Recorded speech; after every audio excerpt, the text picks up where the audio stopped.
Back with another episode of Byron Scott's Fast Break, brought to you by Prize Pick. Make your first deposit and your first gameplay automatically receives $50 in free promo funds. Prize Pick, the #1 daily fantasy sports app. Go to prizepick.com and use our code FASTBREAK. That's all one word, Fast Break. And we got the man in the building, Ronnie 2K. What's up, guys? Digital marketing director at 2K Games. I hate that title. You don't like that title? It doesn't even make any sense. Why not? So what should it be? I don't know. Give us your title. We're working on that. I really don't know. I mean, digital. I got my start at 2K. Well, maybe my middle start in digital with social media and all of the efforts that we put in there. But I mean, now I've kind of like gone from the digital social world back to the experiential world. Yeah. So like that title is probably, I don't know, maybe 6 years old, but we're working on it. It's fine. Okay. Now, not a big deal. There is always a NBA star on the cover of the games. Yep. But let's be real. The real star of the game is you. Oh, no. You don't have to say that. Come on. Now, how did you become the star and the face, the brand of NBA 2K? Man, I mean, it's been 16 years and change now to be with this rise. I mean, you know, when we first started, when I first started there, we were not a profitable NBA game. We were second in market share to the big bad wolf of EA, and it was a really scary position to kind of like jump into, but I had always been a 2K fan. I played it all the way from the Dreamcast. I was like top 10 in the leaderboards for a few years on, the original Xbox. Wow, I'm really dating myself. That's with Allen Iverson? Yeah. Well, the one that I was like routinely top 10 was the one with Ben Wallace on the cover. Okay. Ben was our first cover star after Allen, because Allen had done it 5 years in a row. So I played it a lot in my high school, college years, and then after a little bit of dabbling in sports, I was in my mid-20s, and I was like, I got to find a career and to join this company and have it explode as a cultural lifestyle brand that has become. I'm just so blessed and honored to be a small cog in it. The game now, it reaches so many people and means so much to so many, and we get to do so many things philanthropically. So like all of that has really rushed us into the scene of just this monster brand that we've become. I like how he says a small clog, but it is the biggest sports game in America. Yeah, it surpassed Madden. Yep.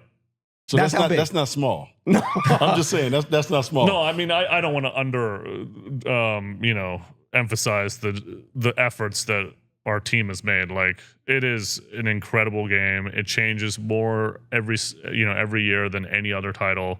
I think that's what's really allowed us to have the success. Is like it's tough to put out a product every year. You see it with other products, and for us to innovate as much as we do and put the blood, sweat, and tears and come back and want to do it again and do it bigger and better. Like, I think that really speaks to the people I get to work with. No doubt about it. Ronnie, this is kind of crazy for me, because I've seen a lot of NBA players that get pissed off at the ratings that you guys give them. So how do you what is the process as far as rating the NBA players? Yeah, I mean, in the modern era, it used to be a little bit different. Now, the last, I want to say like 10-ish years, it's been an all-time historic rating. So like you're in there. Obviously, NBA players over the years have been in there. It's up to the 99, 95, 96. Michael Jordan's the only 99 in the game from an annual perspective. But there's like 30 some odd, mini attributes that go into it. Some of it's physical, field goal percentage, free throw percentage. There's no argument about those, right? Yeah. Mm-hmm. And then some of them are, off the core IQ, awareness, things that are a little bit less tangible. Those get put into one big formula, and they spit out a number, and that number is not subjective at all, and it's created a lot of frustration over the years. But it's great because like I get it, like the NBA players have been competitive their entire lives, and this is now a game in its 26th installation that like this is all they've played their whole life. This is all they know, you know. And so for us to be in a spot, you know, with them where it means so much. I mean, it's like it's so strange because like I've heard it mean more than like all NBA teams and stuff like that. You get paid for all NBA teams. You don't get paid anything for a rating, right? But it really does mean a lot to these guys because it's another thing that they can compete against their peers with. And you know what's funny? Like, even though you guys visually see them complain about the rating, what they're really complaining about is how they stack up against somebody in their own position. That's the conversation that they're having, and that's the conversation they usually have with me. It's like, how could you have this shooting guard over me who plays shooting guard, you know? That's usually where they get a little hot. Can you tell us the craziest story about somebody complaining? You don't have to tell us who it is. I mean, there's a million of them, right? Like, who's the craziest story? Tell us the craziest story. Someone complaining about their rating. I mean, I go back to the Klay Thompson thing a couple years ago just because, like, it was so shocking in a way because so here I am, it's 3 a.m, I'm in bed. He's doing a exhibition shooting contest with Steph Curry in Japan. And at 3 a.m, my phone's blowing up, and I'm like, what is going on? And basically, you know, like in the middle of this exhibition, he had a post interview that he won. He beat Steph and, you know, their local celebrities and players that were involved. And he had 2K on his brain, and he called me out in kind of a really aggressive way. And this kind of took a life of its own. You know, we had some fun with it. I've known Klay for a long time. He actually lives in Tiburon, which is where I used to live. And so like, and we used to, I mean, going to Bay Area games, I'd hang out with him all the time. I actually saw him a couple weeks after this whole thing, and at Steph's SI Sports Illustrated Sportsman of the Year banquet. And I was like, Klay, what was that? And all he could talk about was like our good old times, like hanging with Harrison and Festus. Like, I just got married a few weeks before that.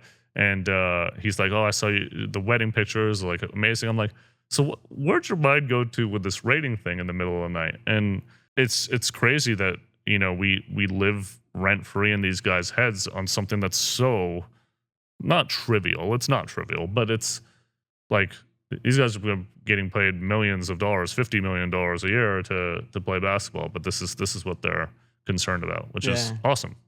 Have you guys ever gone back and changed a player's rating? Nope. No, never. Simple as that. So once it's set in stone. No, so I mean, it changes over the course of the year, but not because of like, we're not going to change it because somebody's frustrated. We've done a couple things that were kind of innovative and cool. So like we had this show, but it was this thing with Bleacher Report, and we had a few athletes go do contests to prove something. So like Carl Towns, who's a good buddy of mine, he was like, he always had an issue with how we rated his full court passing ability, like his outlet passes, just such a small like thing, but like he was like, oh, I should have it better than a bronze badge in that. I'm really good at it. So we've set up this obstacle relay course and like had him prove it out. That's like just good marketing, right? But like he passed it with flying colors, and we bumped his badge up, you know, like, but nothing's gonna give us more obviously information than what they do on the court. And what I mean by that is like, during NBA games when the sample size really matters. Right. I mean, like, we got a lot of heat about Bronny's rating, right? I mean, obviously the volume around Bronny this offseason for a guy that was late second round is crazy. Like, I mean, but obviously fully expected. His father is the second best player in NBA history. Sorry, Byron. You said the second best player in the NBA. Yes. I'm not going to even ask you. Yeah, I am going to ask you. Number one is. Okay. Okay, who is number one? I want you to say it. Okay. Michael, come on. There you go. Okay. All right. So Bronny obviously hasn't had a ton of sample size even in college, obviously with the heart condition. So to get him on the court in real games, that's when he's going to be able to move his rating, right? I mean, there's so many instances. Like Giannis was I think he was like a 61 when he came into the league, 14th pick. Not a lot of sample size for us in America. You know, coming from I think he's at 97 now, is he not? A foreign player, yeah. He's the third highest rated player in the game. Actually, all 5 are international players. Luka was another guy. 59 when he was first in our game. 59. Wow. And now he's a 90. I think he's a 97 as well. 97? And then, I mean, look, we're not the only ones that were wrong, right? Like, Jokic was drafted during a Taco Bell commercial, and he is the highest rated player in NBA 2K25. But it's amazing what this means to these guys and the conversation it's struck, and it's great for our fans too to get involved and have fun. But we need to see it. Like, it's all about a sample size of playing basketball in the NBA. These guys define their own ratings. We have a formula, and they can make it happen if they want a higher rating. Well, I'm not going to dispute the number 1 player in the history of the game that you think is number 1, but I am going to dispute the number 2. I'll just say that. Really? Yes. I'm gonna just leave it at that. But I'm gonna just say that. Who's number 2? I'm gonna leave it at that, Ronnie. But I'm gonna just say that. We'll come back to that a little bit later. Gold over here. Oh, okay. Yeah. You know. Yeah. Okay. But anyway. You don't need to say anymore. But anyway, so the process. What is the process as far as getting a player on the cover? What do you go through to figure out who is the guy that you want to put on the cover? To me, it's 3 things. It's 1. Are they on an appropriate trajectory, right? Like, that doesn't mean that you have to be the best player in the league. Jason was, the first guy that had won a title the year that before he was on the cover, since Steph back in 2K16, right? Yeah. So it's more of a trajectory thing. A lot of the guys win the championship the year that they're on the cover, the full year. Sorry, that's a little confusing. But so that's number 1. Number 2 is, do they have a marketing story with themselves that aligns with what we're trying to tell, whether it's in the game or whatnot? I see that Devin Booker one right there. Yeah. MJ was on our Legend Edition one there for 23, partly, but also because it was the greatest year, and he won on an ESPN Players Tournament. Devin did. To be crowned the greatest 2K player. Yeah. So we put him on the cover along with MJ on the other one. So that's usually what we're thinking about. Yeah. So the second part of this question is kind of like our beloved Kobe Bryant. Yeah. Getting to work with on Kobe stuff has been such an amazing experience. Like, so last year, do you guys know this mural that's by Staples, the one on the gym, the famous one? Mm-hmm. It was actually getting taken down. I mean, look, ad space, media dollars are crazy now. Like, everybody's trying to advertise wherever they can. And so this famous mural was going to get taken down because they had an opportunity to make a lot of money on a media space. And so 2K stepped in and saved the mural. And so we bought it as our own media space and didn't do anything to it. We just left it the way it is. To let people, go on and continue to celebrate the legacy of Kobe. That was such a cool, tying of the bow on him being on our cover last year. Obviously, we had Mamba moments in the game, so we got to celebrate, his 8 most famous games. There was a lot of ways that we celebrated Kobe last year, and we'll continue to do so as long as 2K can. So that last year, because Kobe it was because of the number 24, and then the 8, parts you just mentioned, and then he was on 21 as well. Correct. He was also on 17 and there was one more. He was on 10. 10. I believe it was 10. 10, 17, 21, and 24. So 4-time cover athlete. 4-time cover athletes. Did you get to meet Kobe? When I was starting to rise in my career, that was late in Kobe's career. And so we did do some work together. He was actually the first person that I got to scan. Now the scanning, obviously all these NBA players, they go through a process where they step into an RV, 100-something DSLR cameras, take their likeness and get it perfect. Kobe was the first one that we ever did. And so I was there for that set, and getting to see, he wanted to, Kobe, obviously coach, he wants to be part of everything. And he was like, can I acquire this? I was like, it's the video game tech, I'm sure. But he got the vision of it. There's a lot of ways that you can use that technology. When he was on the cover for 10, obviously Derrick Rose retired today. We did the draft combine with D Rose on the cover, and then we did put a commercial with those two together. That's the first time I actually ever met Kobe, was at that shoe. But something really stuck with Kobe with me because he actually did something really nice that he didn't do for anybody else at the company, which I thought was weird. But he got me a cover of 2K10 that he signed, and I'm not a big autograph guy. It's not really my thing. But it's one of my like prized possessions now. Like I have a signed 2K10 cover by Kobe. It's in my office. It's like in a little glass jar. Obviously, I look at that kind of stuff fondly with the memory of his career. I also got the great pleasure of being at his. I didn't see him this night, but I was at his last game. Yeah, what a scene that was. I mean. Unbelievable. Amazing. I remember because I'm from the Bay, so like obviously that was the same night the Warriors won their 73rd. Yeah, nobody cared. Like, it was like you know, I had the choice to go to both games. Like, how can I not go to Kobe's game, even if I'm from the Bay? Like somebody will get 73 again. Nobody's gonna be like Kobe again. You know? So, so many fond memories of both him on the court, off the court, and then.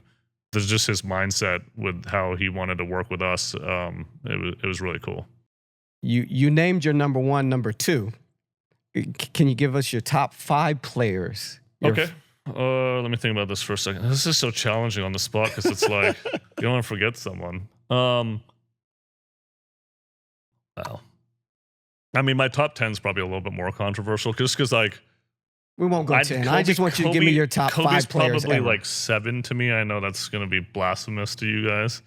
But I just think that like, I don't know. I don't know what it is. I mean, you got to have Kareem in the top 5. Byron likes that.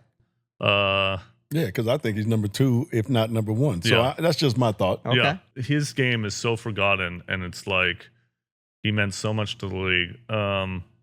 Probably have Bill Russell there. And man, that 5th one's tough because it's like Steph is getting closer to the top 5. Like it would have been Magic for me, but like I just think that whole conversation about Magic and Steph, every passing day, it feels like Steph is getting closer to Magic, which is crazy to think about. And then, like, Kevin is probably right outside the top 10 at this point. So then I got to go with an old guy. I mean, I always loved Oscar, but, like, he's probably not 5th. He's probably more like 8th. All right, come back to me on that one, too. Okay. I got to think about That's that. pretty good, though. I love that he's taking it back, though. I mean, well, look, I mean, I have to, right? Like, we celebrate the entire tradition of the game. We have eras. We have all the history. We have the Celtics teams from the 60s. Like, I'm a basketball historian. I have to be. You're guru. I love it. So we're going to stick with basketball for a second, but we're going to change to the WNBA. Yes. And what do you think of Caitlin Clark, number 1? And how do you feel about her winning Rookie of the Year? I mean, the Rookie of the Year, that was no question after the first couple games that was her trajectory. And that's nothing against Angel Reese. And then really early in the season, Cameron Brink was on a tear too. Yeah. Before she got hurt. But yeah, like Caitlin, the way she handled all the pressure, I mean, that was not an enviable position, especially early when she had a big target on her back with the rest of the league. But she handled it like a pro. She's so like buttoned up when she speaks publicly. I got to know her a little bit. We generally are now part of like the NBA's process with the symposium. Like when all the rookies come in for both the NBA and the WNBA, they get scanned, but then they also like hear about being in the game, get their rating, all that stuff. And so I got to meet Caitlin and do that whole thing with her, and I could tell right away she's just a consummate pro and the face of that league already. Yeah. And it's I mean, as amazing as Asia is and winning, unanimous MVP, I mean, Caitlin is going to be here for a long time, and it's really exciting to see. And obviously, like the numbers around her, the viewership and the WNBA is onto something special, and there's still a ton more talent coming, which is really exciting for them. Yes, it is. What do you think about, will we see anytime soon Caitlin on the cover? I think it's definitely possible. Yeah. Obviously, we just celebrated Asia on the cover, and that played out well. I mean, I would say I said in an interview not too long ago that the future cover athletes when you think of them on the male side are Wemby, Shea. I mean, like I've said it before. Yeah. Absolutely. And for women, it's definitely the three women I mentioned. Asia's already got it, but Caitlin and Angel, I would not be surprised if a cover is in their future in the future. There's a few women coming in too that are Juju, Watson, Paige Brooker at UConn. I mean, Paige I think Buckets. WNBA is in good shape. Yeah, the talent is really coming in nicely. You know, the NBA, it's interesting. Like, I wonder about like the incoming talent to replace this generation. I mean, we've all lived on Steph, KD, and LeBron, and obviously all these guys are phenomenal. But who's gonna like take that torch? You know, and I'm really excited to see what happens there. I mean, obviously Wemby's phenomenal, and health withstanding, he seems to be like he would be the guy. But does he have that star power? Like, can he take it to another level? It's what's crazy. It's only been a year, and like he's the numbers he put up. He definitely seems like he's well on his way. But who's that next guy? What do you think?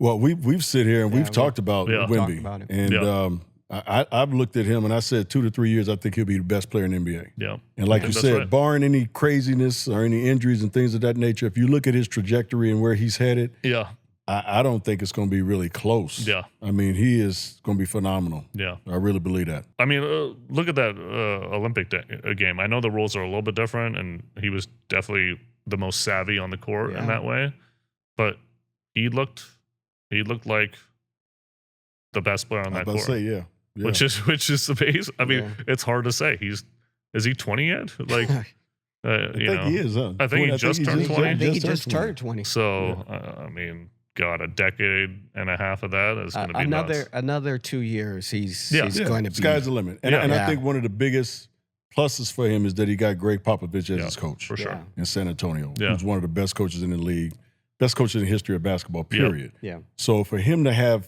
the opportunity to start with Pop from the jump and what he's been able to accomplish as a coach, you know, and that winning tradition that he's had. This year?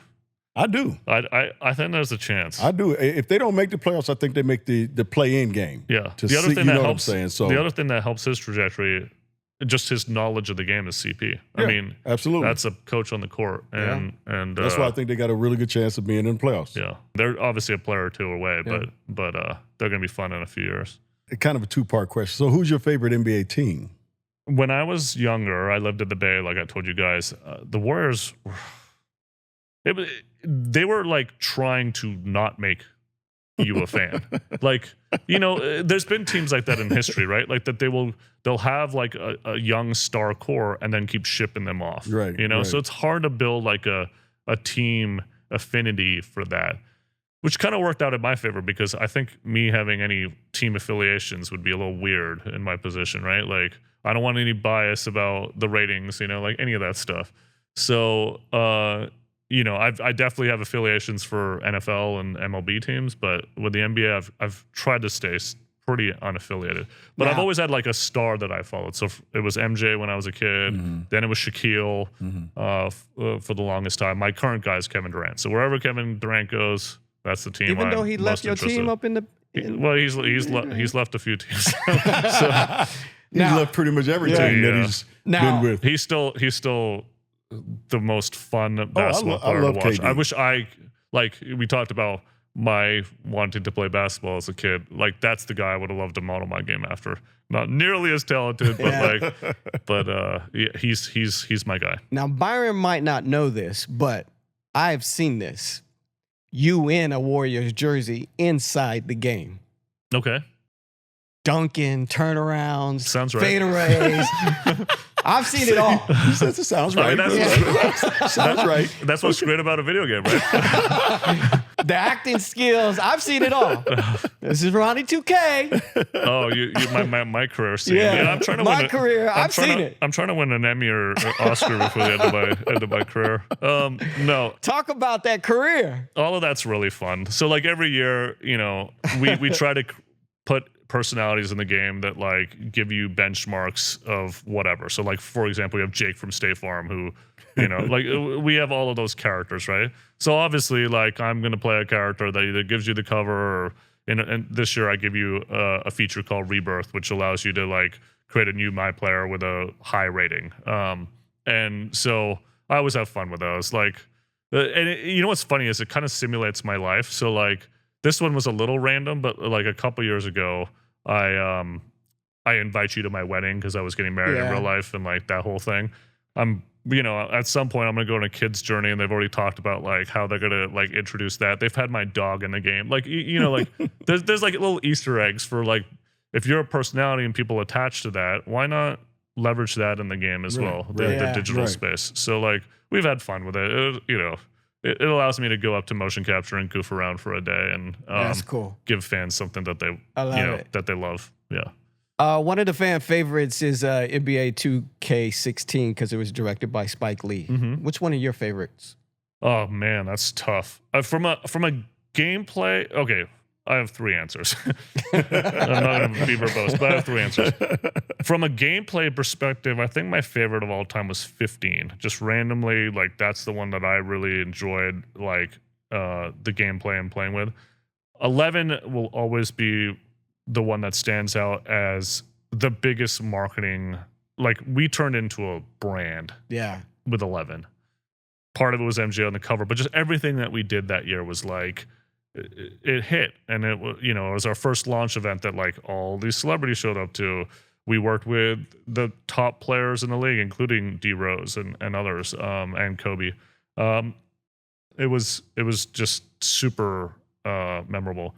The one that like stands out in my mind as my favorite year was 2K19. Getting to work with Travis, like that whole rise that he had with Astroworld was so in line with our rise. And it was also like, felt like it was like in line with my own because, like I was doing a lot more things in the non-2K world that were like aligning with 2K. Like all of that, like we were taking leaps in music, fashion, and lifestyle in that year and going, Travis and I still talk about it. It's just such fun memories of like going on that like journey together to build this franchise and build his franchise.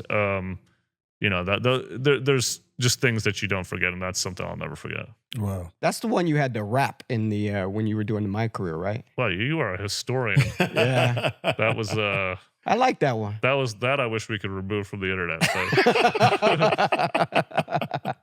yeah. All right, Ronnie, my last question. Yes, sir. You are obviously, like you said, a basketball historian, and nobody's played one game yet. Training camp is about to start for the NBA. Oh God. Who's your pick for the NBA championship and the 2 teams that will be in the finals? All right, I'll go with the team that's going to lose the finals, which is the Nuggets. Okay. It was a weird year for them last year.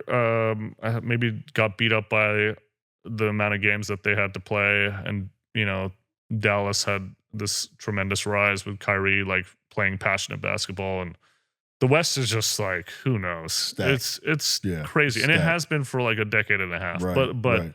I mean, it feels like even worse this year. I feel like there's going to be an 11th seed that is a really strong team. Mm-hmm. And part of it's because, and I feel like the Celtics sort of got the benefit of this. The Celtics deserve the championship, so don't miscontext me. But like being able to go through the easier path and not sustain injuries and bumps and bruises and play less games, it helps. Let's not joke ourselves, right? Yeah. Playing 4 and 5 game series helps when you get to the final round, when you've gone through 4 or 7 game series. If they stay healthy, this is a massive leap. If they stay healthy, I think your NBA champion is the 76ers. Really? Whoa. Yeah. Wow. I think Paul George makes them so much better. I think Tyrese Maxey Playoff P. Tyrese Maxey is going to take another step up. He's a baller. Forget he's a hell of a player. His workout videos. Those were crazy. But like, and I think it's Joel's time. Like, I really do. So they're going to need some depth. They're going to need some health. Maybe they have to make a move for like a glue guy in the middle of the season. But I think that's your champion. I'm going crazy. Okay, I'm going off the wall. You guys heard it here first. Yeah. Your Ronnie 2K say Philly and Denver, and Philly will be the NBA champions. 2025. What do you guys think? Do you think I'm crazy? No, I don't. To be honest with you, I don't. I don't have a problem at all with neither one of those 2 picks. I think Denver, being the fact that they were champions, coming back after being disappointed. They're going to be rejuvenated and ready to go again this season. It always depends with them, to me, about how Kyle Murphy's playing. Yeah. If he's healthy and he's playing well, they're hard to beat. But you got 2 teams in the West, well, 3, that I think can upset, Denver. OKC, they're coming. I think they're one step away. Yeah, they're coming. I think they win the Western Conference. Or I think they get to the Western Conference. Yeah, they're coming. Minnesota was already there. Yep. They're coming. Yep. And then I still look at Dallas. When you got 2 dynamic players like Luka and Kyrie, and everybody else on that team accepts their role like they have and have like they did last year, they can be dangerous. And if they get hot at the right time, they can beat anybody in the West. What about Phoenix? Phoenix, you know what? Phoenix, I think they got the pieces to the puzzle. I just don't think they understand how to. I think they might this year. I think last year they wasn't able to do it. I think Book going and playing a secondary role in Paris helps that team more than any other team in the NBA. So you think Book should be the secondary? No, it's not a secondary thing. I just think that the fact that he knows how to do that now, right, where he doesn't have to be so ball dominant because he couldn't be on that team, and he was great at that role, by the way. Yeah. I'm not saying he's going to do that. I'm saying the fact that he can defer, like he learned something about that, I think that makes him a lot better. No, I don't disagree with that. I would actually, by the way, I was early on the Timberwolves bandwagon, and I like them a lot. And like Cat's one of my closest friends. I love them. I don't. I think they take. I see where you like them. I think they take a step back. I do. You do? Yeah.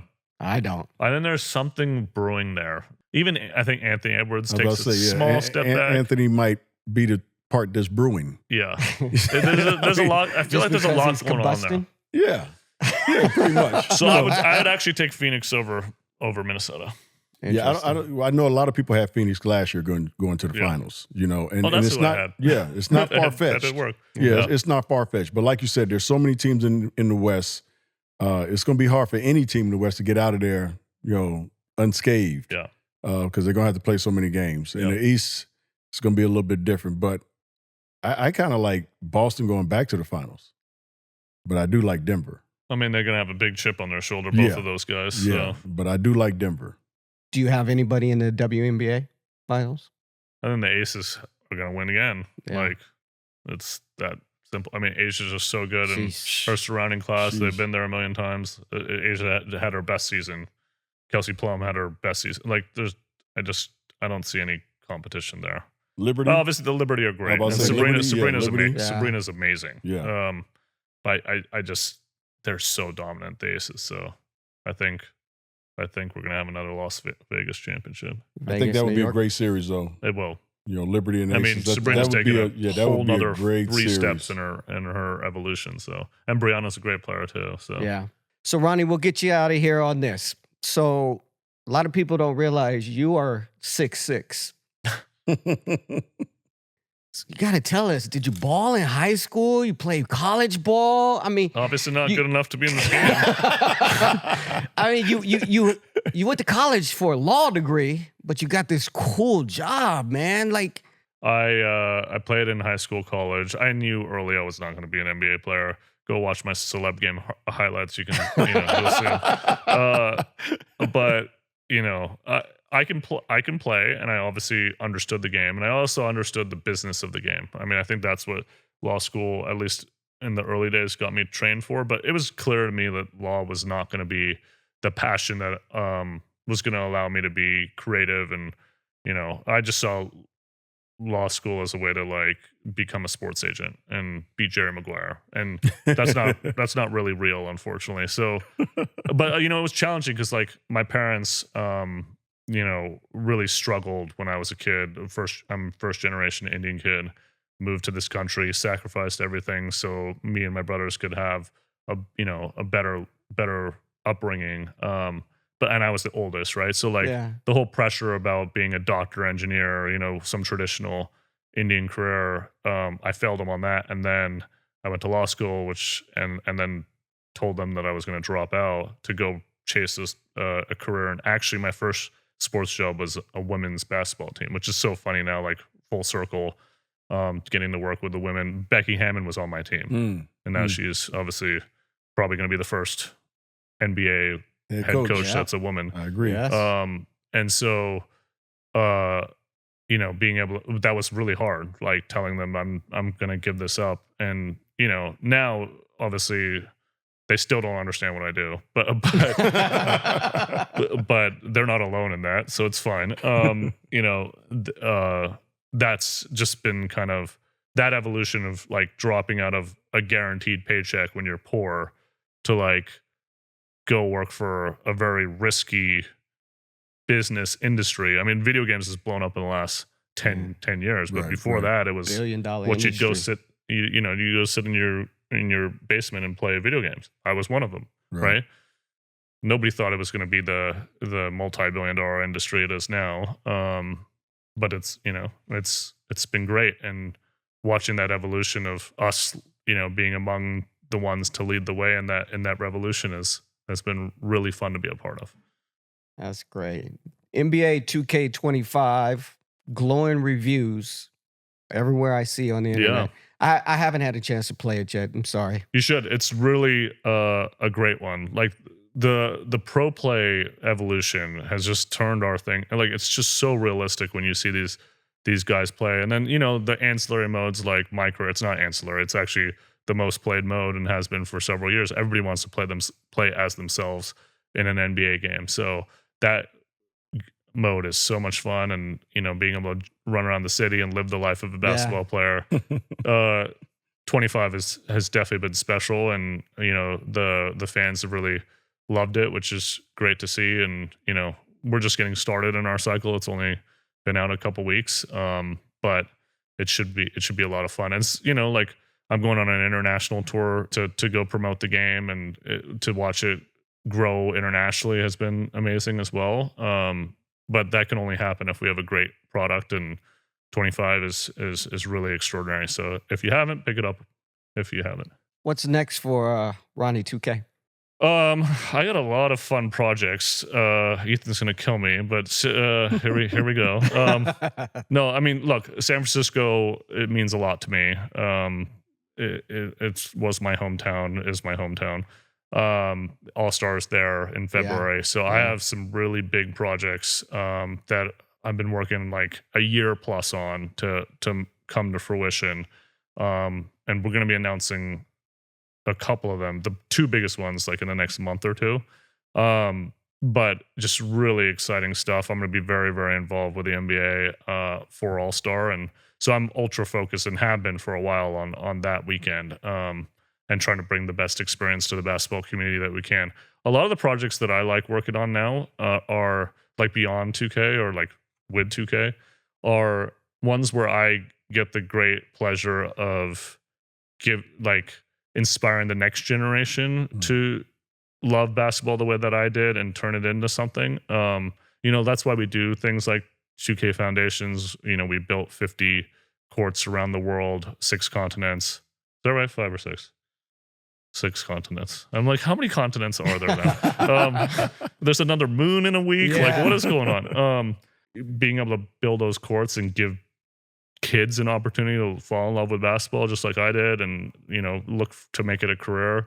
That's the kind of stuff that really like excites me these days. So those are the projects. And so like both of my projects that I'm working on are kind of tied to that. And so more to come there. And you guys are going to be really excited to see that kind of stuff. Before we end, I just want to do a stump question. A what question? Stump them. Stump him. Okay. Not hard. Can you name every cover athlete from start to finish? Legend and current, or Just do current. okay. You know what's funny? I struggle more with the more recent ones. Maybe I'm getting old and dementia or something, but like the old ones I've got down pat. So Iverson was on our cover 2K to 2K4. Ben Wallace was on our 2K5 cover. 2K6 and 2K7 were Shaquille O'Neal. 2K8 was Chris Paul. 2K9 was Kevin Garnett. 10 was Kobe. 11 was MJ. 12 was MJ, Bird, and Magic. 13 was D Rose, who retired today, KD, and Blake Griffin. 14 was LeBron. 15 was KD by himself. 16 was Steph, Anthony Davis, James Harden. 17 was Paul George. If I'd forgotten that one, he would have killed me. 18, it was Kyrie. 19 was Giannis. No, LeBron. It was LeBron and Giannis. LeBron was on the legend one. 20 was, who was the current 20 guy? Anthony Davis with Dwayne Wade. See, this is where I start getting a little hazy. 21 was, no, 22 was Luka. Who's 21? Kobe. Kobe was the legend one. Who was the current guy? Oh, it was Dame. It was Dame and Zion. Dame, that one always confuses us. So we did the next generation thing that year. So it was Dame, then Zion with Kobe as the legend guy.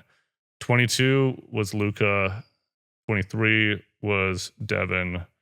And 24 was Kobe. But first it was, oh my God, what was last year?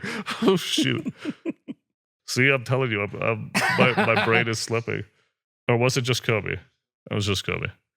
That's impressive. Right. That is extremely impressive. Wow. Even with the slip up with the last one, not knowing if it was just Kobe or somebody else. There was no current guy. Okay. Yeah, that's impressive. Wow. There you have it. Ronnie 2K, man. Thank you. No problem. Thank you guys for having me. Byron Scott's Fast Break. Ronnie 2K, man. Thank you for being on the podcast. No, I appreciate it. Anytime. Thank you for watching Byron Scott's Fast Break. If you like what you saw, here's some more videos. And while you're at it, don't forget to like, comment, and subscribe.